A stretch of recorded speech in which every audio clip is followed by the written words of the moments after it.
अस्सलाम वालेकुम ख़वातीन व हज़रात, कैसे हैं आप सब? होपफुली ठीक ठाक होंगे। मैं भी अल्हम्दुलिल्लाह ठीक हूँ। बिस्मिल्लाहिर्रहमानिर्रहीम। जी, तो आज का मेरा टॉपिक भी बच्चों के हवाले से है। हम समझते हैं कि बच्चे हमारे ज़हीन नहीं हैं, ऐसा कुछ नहीं होता। हम समझते हैं हमारे बच्चे डफ़र हैं।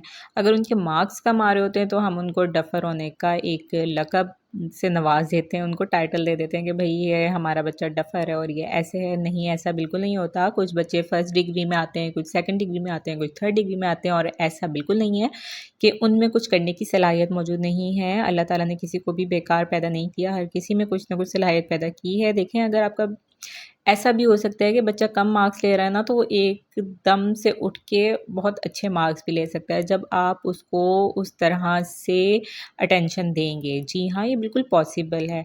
और हम समझ रहे होते हैं बच्चा डफ़र है, कुछ नहीं करेगा, लेकिन वो मार्क्स कम ले रहा होता है, इसका मतलब ये नहीं है वो कुछ नहीं करेगा। वो किसी और फ़ील्ड में, किसी और शोबे में एक अच्छा रिमार्केबल इंसान बन के दिखा सकता है, और ये मिसालें भी कायम हो चुकी हैं। तो इसलिए आप कभी भी परेशान ना हो कि हमारा बच्चा डफ़र है, मार्क्स कम ला रहा है, और ऐसे उसमें कुछ ना कुछ एबिलिटी ज़रूर अल्लाह ताला ने रखी होगी। इस बात से इतना फ़र्क नहीं पड़ता कि आज आपका बच्चा इम्तिहान में कितने नंबर ले रहा है, फ़र्क इस बात से पड़ता है कि वो अपना ज़हन किस तरह इस्तेमाल कर रहा है। हम ज़्यादा नंबर लेने के ख़िलाफ़ तो नहीं हैं, लेकिन हम इस बात के हक़ में कि बच्चा ज़्यादा नंबर ले, लेकिन साथ ही इस बात के हक़ में है कि हमारे बच्चे ज़िंदगी के हर शोबे में नुमायाँ कारकर्दगी का मुज़ाहिरा करें। तो ज़रूरी नहीं है कि सिर्फ़ इम्तिहानात में ही उन्होंने नंबर लेने हैं। ऐसा बच्चा परवान चढ़ाने के लिए कुछ मेहनत की ज़रूरत तो है, कुछ कीमत अदा करनी पड़ती है। माँ-बाप को कुर्बानी देनी पड़ती है। अगर आप ये कीमत अदा करने के लिए तैयार हैं, तो आपको कांग्रेट्स कि आप एक कामयाब और खुशहाल फैमिली की बुनियाद रख रहे हैं। वो कीमत क्या है? वो कीमत आपका वक़्त है, वो कीमत आपका सब्र है, वो कीमत आपका आपके जो रवैया है वो है, वो आपके अटेंशन है जो आप कर रहे हैं घर में, वो सब कुछ है। ठीक है? तो इन सब चीज़ों से बहुत फ़र्क पड़ जाता है। देखें, क्या आपको लगता है कि हमारी याददाश्त वक़्त के साथ-साथ कम होती जा रही है? ऐसा कुछ भी नहीं है। एक ज़हीन इंसान किस तरह अपने और अपने इर्द-गिर्द के लिए रहमत और कुन ज़हन शख़्स जो होता है, वो किस तरह से अज़ाब बन जाता है। देखिए, याददाश्त वक़्त के साथ कमज़ोर नहीं होती, ऐसा बिल्कुल भी नहीं है। याददाश्त हमारी कमज़ोर नहीं होती, उसकी कुछ और रीज़न है जो मैं आपको बताऊँगी। जितना ज़्यादा आप अपने ज़हन के मुतालिक जानते जाएँगे ना, ज़िंदगी को देखने का अंदाज़ आपका बदलता जाएगा। इसका फ़ायदा ये होगा कि आपकी ज़हानत में मुसलसल इज़ाफ़ा होगा। अब देखें, जैसे कि हमारे बच्चे होते हैं, हम समझते हैं कि ये इनको बिल्कुल अकल नहीं है, बिल्कुल बस ऐसे ही हैं, डम्ब हैं और ये है, ऐसा कुछ भी नहीं है। बच्चा खुद पर किए हुए तबसरे ताउम्र नहीं भूलता। क्या आप अपने टीचर का वो जुमला भूल गए हैं जो उन्होंने आपकी तारीफ़ करते हुए सबके सामने कहा था, खुशी से आपके पैर ज़मीन पर नहीं टिक रहे थे? क्या अपने रिश्तेदार के उस जुमले की तलख़ी आपकी याददाश्त में अभी तक महफूज़ नहीं है, जिसकी वजह से आपको शदीद बेइज़्ज़ती का एहसास हुआ था? है ना ऐसा? तो बस ऐसा ही तो हमारे बच्चों के साथ भी है, और इस बात को हम क्यों नहीं एक्सेप्ट करते कि हमारे जिस तरह हमारा दिल का हाल था, उसी तरह हमारे बच्चों के दिल का हाल है। तो उनके साथ ज़ुल्म ज़्यादती ना करें, अपने रवैये की वजह से अपने बच्चों को परेशान ना करें, बल्कि आप उससे सीखें। बच्चे कुन ज़हन या बेवकूफ़ नहीं होते। हमारी कम इल्मी उन्हें ऐसा सोचने पर मजबूर कर देती है। लेकिन अगर हम इसको जानने की कोशिश करें, तो हम उनका फ्यूचर नहीं बर्बाद करेंगे। वालिदैन समझते हैं कि अगर आज हमारा बच्चा इम्तिहान में अच्छे नंबर लेने में कामयाब नहीं हो रहा है, तो उसका मतलब है वो कुंद ज़हन है, या वो पढ़ना ही नहीं चाहता, या वो डफ़र है। ये ख़्याल वालिदैन में गुस्सा और तल्ख़ी या मायूसी पैदा कर देता है, उनके रवैये में बहुत फ़र्क आ जाता है, और यहीं से शुरुआत होती है एक बदतमीज़ और अहमक बच्चे की। जी हाँ, हम कभी अपने बच्चों के ज़हन में झाँकने की कोशिश ही नहीं करते। ये देखते ही नहीं हैं कि वहाँ तो ज़हानत के चश्मे रवां-दवां हैं, इंतहाई अनमोल मोती छुपे हुए हैं, बस हमारी तवज्जो के मोहताज हैं। इस लाइल्मी की सज़ा बच्चे तमाम उम्र झेलते हैं, एक ज़हनी अज़ियत के तौर पर। बहुत से वालिदैन की तरह शायद میں بھی یہی غلطی کرتی اگر میں اس چیز کو ڈیپلی نہ جانتی، اس چیز کے بارے میں ڈیپلی نہ میں سوچتی، تو ایسا ہی کچھ ہوتا۔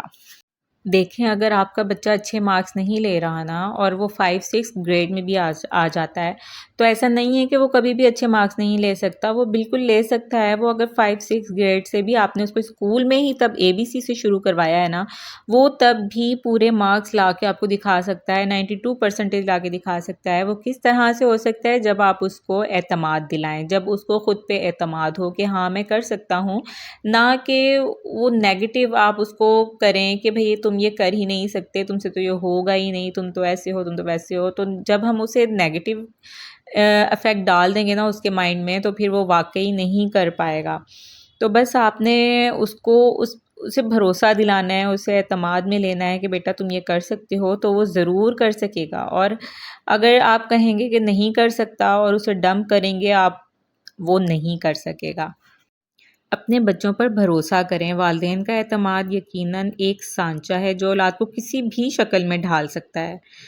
جو والدین اپنی اولاد کی تعلیمی کارکردگی کی وجہ سے پریشان ہیں، انہیں سمجھ لینا چاہیے کہ ابھی کچھ دیر نہیں ہوئی۔ اگر آج بھی 0 سے شروع کیا جائے تب بھی بچے کو تعلیم یا اس کے من پسند شعبے میں غیر معمولی کامیابی دلائی جا سکتی ہے۔ یادداشت میں کمی نہیں ہوتی۔ جب ہم اپنے دماغ کو استعمال کرنا چھوڑ دیتے ہیں، کن ذہن چھوڑ دیتے ہیں، تو پھر ہمیں ایسے لگتا ہے ہماری یادداشت میں کمی آ گئی ہے۔ اچھا دلچسپ بات یہ ہے کہ اس بات سے فرق نہیں پڑتا کہ آپ کی عمر کتنی ہے۔ ایک ریسرچ نے ثابت کیا ہے کہ تمام جو چینجز ہوتی ہیں وہ 1 سال کے بچے سے لے کر 70 سال کی عمر تک کے افراد جو ہیں زندگی کے کسی بھی حصے میں پیدا کر سکتے ہیں، کیونکہ قدرت کا شاندار اصول ہے جب جاگو تب سویرا، آج جاگ جائیں آج سویرا۔ تو بس آپ یہ فکر نہ کریں کہ ہماری عمر اتنی ہو گئی ہے ہم سیکھ نہیں سکتے۔ آپ کو ایک بات بتاؤں، جب ہم یونیورسٹی میں پڑھتے تھے نا، تو ہماری کلاس میں ایک بہت ہی اولڈ ایج آدمی انہوں نے ایڈمیشن لیا تھا، تب سب اسٹوڈنٹس ان کا مذاق اڑاتے تھے کہ یار یہ اس ایج میں کیا پڑھیں گے اور یہ اس ایج میں پڑھنے آئے ہیں۔ اس ایج میں ہم مذاق اڑاتے تھے، لیکن اس ایج میں آ کے اب احساس ہو رہا ہے کہ نہیں یار، وہ age is just a number. آپ کسی بھی عمر کے حصے میں سیکھ سکتے ہیں، آپ کچھ بھی کرنا چاہیں آپ کسی بھی عمر کے حصے میں کر سکتے ہیں، آپ پڑھ بھی سکتے ہیں۔ آپ بلکہ میرے خیال میں اگر آپ زیادہ ایج میں جا کے پڑھائی سٹارٹ کر بھی رہے ہیں تو آپ زیادہ اچھے سے سمجھ سکتے ہیں، کیونکہ آپ میچور ہو چکے ہوتے ہیں اور آپ کو چیزیں زیادہ اچھے سے سمجھ آ رہی ہوتی ہیں۔ تو بس آپ کبھی یہ نہ سمجھیں کہ آپ کی ایج زیادہ ہو گئی ہے اب آپ کچھ نہیں کر سکتے، تو آپ ایچ اینڈ ایوری ٹائم سب کچھ کر سکتے ہیں۔ اسی طرح سے ہمارے بچے ہیں، ہم سمجھ رہے ہوتے ہیں کہ ان کی ایج زیادہ ہو گئی ہے، اب تو بیس بننے کی ایج نہیں رہی، اب تو وہ ایسے ہو گئے ہیں، ایج زیادہ ہو گئی ہے، بیس نہیں بنے گی۔ تو ایسا کچھ بھی نہیں ہے۔ اگر آپ کا بچہ گریڈ 8 میں بھی آ چکا ہے تب بھی آپ اس کی بیس بنا سکتے ہیں، کیونکہ اس کی ایج کوئی زیادہ نہیں ہوئی ہے، بس آپ نے اس کو توجہ نہیں دی تھی، تو جس کی وجہ سے وہ پیچھے رہ گیا۔ لیکن کوئی بات نہیں، اب آپ اس پہ توجہ دیں، اس کا اعتماد جیتیں، اور وہ آپ کو ضرور کچھ نہ کچھ کر کے دکھائے گا، اور آپ بھی حیران رہ جائیں گے کہ آپ کو بھی یقین نہیں آئے گا آپ کے بچے میں یہ صلاحیتیں موجود تھیں۔ آج کے ٹائم میں نا یہ ایک ٹاسک بن گیا ہے کہ آپ بچے کو کس طرح سے گرو اپ کرتے ہیں۔ آپ کا بچہ اگر اوبیڈینٹ ہے، پڑھنے لکھنے میں اچھا ہے اور کچھ کر دکھایا اس نے، فیوچر میں کچھ بن گیا، یہ آپ کی نا ایک سکسیس ہے، آپ کی جیت ہے کہ آپ نے کر دکھایا ہے۔ کیونکہ آج کے ٹائم میں بچوں کو گرو اپ کرنا ہی ایک چیلنج ہے۔ مطلب پچھلے زمانے میں کہتے تھے نا کہ وہ لوگ اتنے سخت کام کرتے تھے، اتنا وزن اٹھاتے تھے، اتنا سب کچھ مشکل کام کرتے تھے، تو آج کے ٹائم میں یہ ہے کہ بچے پالنا، ان کو گرو اپ کرنا ہی سب سے مشکل اور سخت کام بن چکا ہے۔ اگر آپ ایک اچھے انسان کو پال لیتے ہیں، مطلب آپ ایک بچے کو پیدا تو سبھی کر لیتے ہیں، ٹھیک ہے، اسے پالنے کے بعد جب اسے ایک اچھا انسان بنا دیتے ہیں نا، تو اسی میں آپ کی جیت ہے۔ سمجھیں آپ جیت گئے ہیں اور آپ ایک کامیاب انسان بھی بن گئے ہیں، آپ دنیا اور آخرت میں بھی اللہ تعالیٰ آپ کو اس کا اجر ضرور دے گا کہ آپ نے ایک اچھا انسان پروان چڑھایا، یہ نہیں کیا کہ دوسروں کو دکھ دے رہا ہے یا پریشان کر رہا ہے۔ تو بس یہی بہت ہوتا ہے۔ اچھا جی، اسی کے ساتھ ہمارے منی پیزا بھی ریڈی ہو چکے ہیں، اور ہم چاہیں گے اجازت۔ اپنا بہت سارا خیال رکھیے گا، دعاؤں میں یاد رکھیے گا۔ اللہ حافظ، ٹیک کیئر۔